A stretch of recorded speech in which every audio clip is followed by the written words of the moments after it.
bir işiniz var mıydı?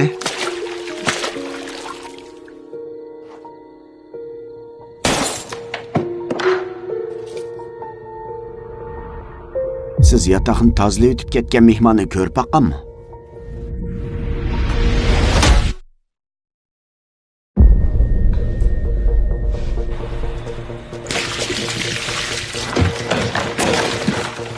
Neymiş qaytıp geldiniz?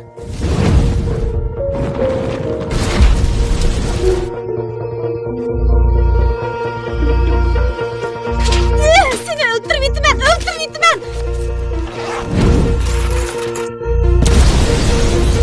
Burası mı da? Ne mi diye korkun işte.